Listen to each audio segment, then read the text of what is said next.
tensions are rising over a possible invasion of Ukraine. What is Putin up to? There's a lot that can go wrong here that could trigger a war.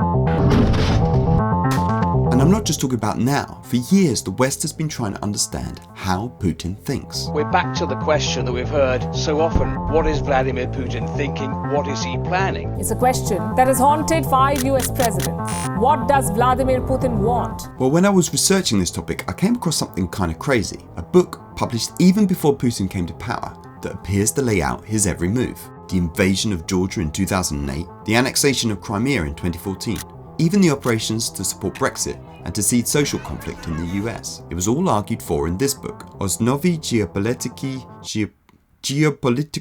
Geopolitics. Okay, in English it's called The Foundations of Geopolitics, the Geopolitical Future of Russia. The author was this guy, Alexander Dugin. I know, he's kind of going for that Rasputin Bond villain look. But although the book was ignored in the West, in Russia it launched Dugin's career, with his ideas gaining prominence in Russian politics. He thinks that liberalism is the cure, but liberalism is the poison. But this video isn't just about this one guy, or the current crisis in Ukraine.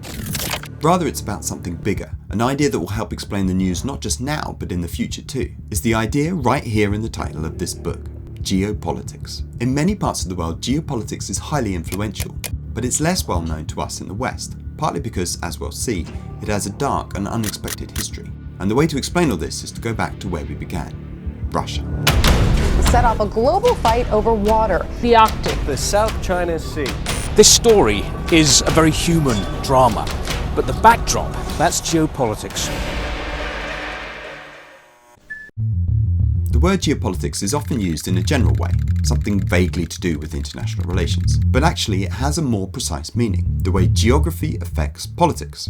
To get a sense of how this way of thinking works, let's look at things from Putin's perspective. This is what Russia's territory looks like today, but go back in time to the original borders and you'll see two problems. First, no natural defences. Unlike the Channel that makes the invasion of Britain more difficult, or the Himalayas that have meant few wars between China and India, this area is surrounded by nothing but flat grasslands. Historically, this region, the North European plain, has been especially vulnerable to attack, with invasions from the Poles, the Swedes, the French under Napoleon, and the Germans in the Second World War.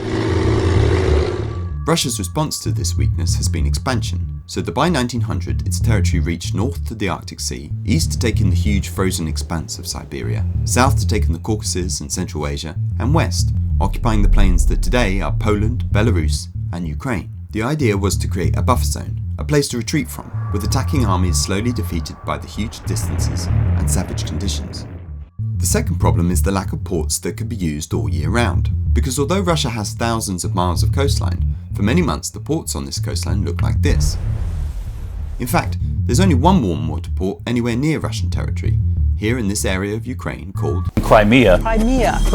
Okay, wait, I'm sure you can see where this is going, but first I need to tell you one more important thing. Geopolitics is the connection of politics and geography, but it's not just physical geography, but human geography too, demographics, religion, culture. This is what Dugin does in his book when he looks at Ukraine, arguing it's best understood as 4 different regions. These areas, so his thinking goes, are Orthodox and have more Russian speakers and should be under the control of Moscow, whereas these areas, historically part of Austria or Poland, are more Catholic and pro-Western and should be split off to remove their disruptive influence from the other parts.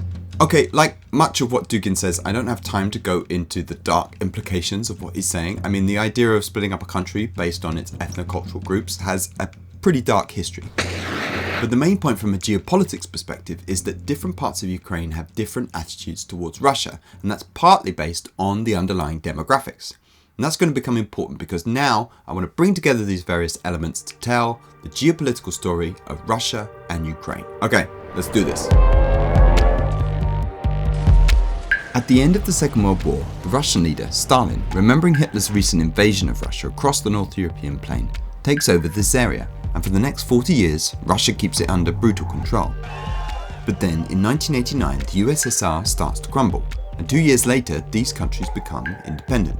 Putin would later call this moment the greatest geopolitical disaster of the 20th century. No, not disaster, geopolitical disaster. Before, Russia had buffer states, but now many of those states would go on to join NATO, a defensive alliance, but one set up against Russia. As Putin put it later, Russia found itself in a position it could not retreat from, a phrase that, if you know the geopolitics, becomes much more significant. 1991 is also when Ukraine, after 72 years under Russian control, regains its independence. But from the start, a clear geographical divide is evident in elections, and although this is simplifying things, in the years that follow it will be the west of the country that is more pro-European, and the east that is more pro-Russian. Putin's approach in many other neighbouring countries over this period is to support pro-Russian leaders as they rig elections and consolidate power. But in Ukraine, when the pro-Russian president tries to do this, he's stopped by mass protests. In the following years, Ukraine swings between pro-European and pro-Russian leadership until things reach another climax at the end of 2013. Mass protests are followed by a brutal government response, and finally the pro-Russian leader fleeing the country. And at this point, Putin acts. We begin this hour with Russia's invasion of Crimea. Russia invades, then annexes this part of Ukraine and sends soldiers into these eastern areas, the start of a series of hostile acts against Ukraine that is still ongoing. Okay, so hopefully now you can see how geopolitics gives an insight on part of Russian thinking. Crimea gives Russia access to the sea all year round.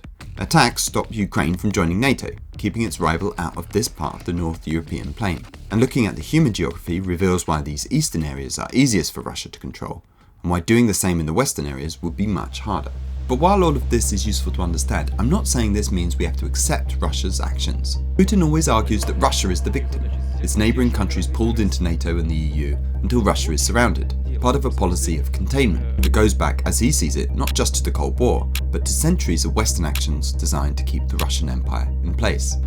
But while Putin uses the language of defence, the reality of his foreign policy has been the opposite: invasion, annexation, and aggression. Powerful countries, including Britain in its time, often dress up attack as defence. The danger comes when thinkers like Dugin use geopolitics to help excuse these actions, presenting them as the inevitable conclusions of a kind of secret science. During the Second World War, it was this version of geopolitics that became notorious in the West, with magazine reports talking of geopolitics being the super brain of Nazism, and this contributed to it being shunned by Western academia after the war. By the time I was studying international relations at university, we never even talked about it. But look at Putin's actions in Ukraine. While there are other factors in his motivation, the element we tend to miss is this geopolitical thinking. That alone makes it worth understanding. And finally, geopolitics is worth understanding because it's true that geography matters.